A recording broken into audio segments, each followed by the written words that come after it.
गांव के एक कच्चे रास्ते के अंत में बना वो छोटा सा घर खुशियों से भरा था।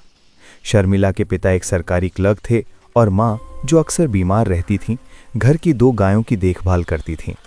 शर्मिला का दिन गायों को चराने, उन्हें पानी पिलाने और माँ की सेवा में बीतता। उसका छोटा भाई राघव उसका प्राण था। शाम को जब पूरा परिवार एक साथ जमीन पर बैठकर खाना खाता तो पिता अक्सर शहर की महंगाई और बच्चों की पढ़ाई की चिंता साझा करते। एक रात शर्मिला ने दरवाजे के पीछे से पिता की बात सुन ली। पिता माँ से कह रहे थे, दोनों बच्चों की स्कूल की पढ़ाई पूरी हो गई है, पर शहर भेजकर आगे पढ़ाने के लिए पैसे केवल एक के ही हैं। जो ज़्यादा नंबर लाएगा उसे ही शहर भेज पाऊंगा। शर्मिला ने उसी पल तय कर लिया कि वो अपने भाई का भविष्य बनाएगी। उसने परीक्षा में जानबूझकर प्रश्न छोड़ दिए। परिणाम आया तो राघव के अंक सबसे अधिक थे और शर्मिला बहुत कम अंकों से पास हुई। पिता दुखी तो थे, पर उन्होंने राघव को शहर भेज दिया। राघव के जाने के बाद मुश्किलें पहाड़ बनकर टूटीं। अचानक पिता को हार्ट अटैक आया और उनका निधन हो गया। शर्मिला टूट गई, पर उसने राघव को खबर भेजकर भी परेशान नहीं किया ताकि उसकी पढ़ाई न रुके। वो दूसरों के खेतों में काम करती, गायों का दूध बेचती और पाई पाई जोड़कर शहर पैसे भेजती रही। उधर राघव शहर की चकाचौंध और अपनी नई प्रेमिका के साथ व्यस्त हो गया। उसने पिता की मृत्यु पर आने तक की जहमत नहीं उठाई। शर्मिला अब गांव के साहूकार के घर काम करने लगी थी। साहूकार की बेटी का मन पढ़ाई में नहीं था, लेकिन उसके पास कीमती किताबें थीं। शर्मिला ने उन किताबों को अपनी किस्मत बदलने का जरिया बनाया।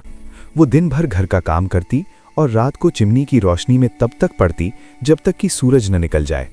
इसी बीच माँ की तबीयत बिगड़ी। माँ अंतिम क्षणों में राघव राघव पुकारती रहीं, पर वो नहीं आया। माँ ने शर्मिला की गोद में ही दम तोड़ दिया। अब शर्मिला के पास केवल उसकी गायें और उसकी किताबें बची थीं।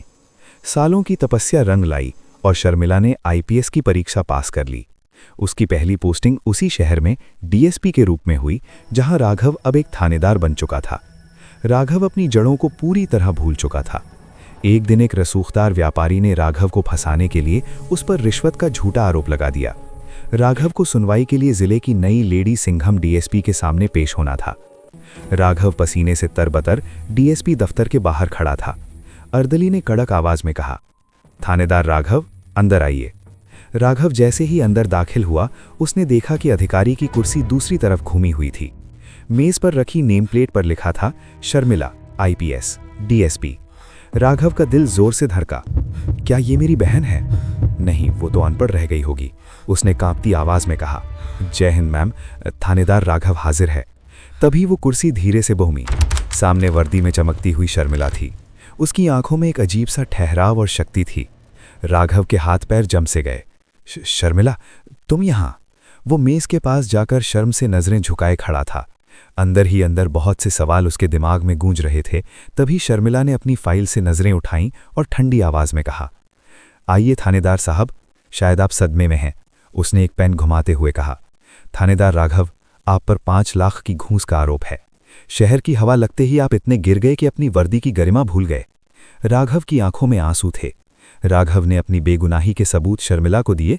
शर्मिला ने एक दस्तावेज को जांचकर साबित कर दिया कि व्यापारी ने साजिश रची थी।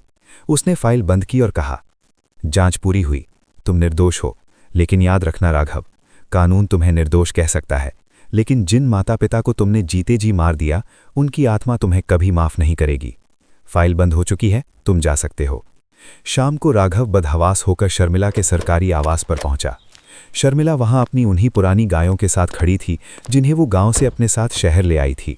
राघव उसके पैरों में गिरकर फूट फूट कर रोने लगा। दीदी, मुझे माफ कर दो, मैं लालच में अंधा हो गया था। मैंने तुम्हारे त्याग को मिट्टी में मिला दिया। शर्मिला की आंखों में भी आंसू छलक आए। उसने उसे उठाकर गले लगाया और भारी आवाज में कहा, राघव, मुझे इस बात का दुख नहीं है कि तू मुझे भूल गया। मुझे तो दुख इस बात का है कि तू माँ और बापू से मिलने एक बार भी नहीं आया। माँ मरते दम तक तेरा रास्ता देखती रही। राघव का रोना थम नहीं रहा था।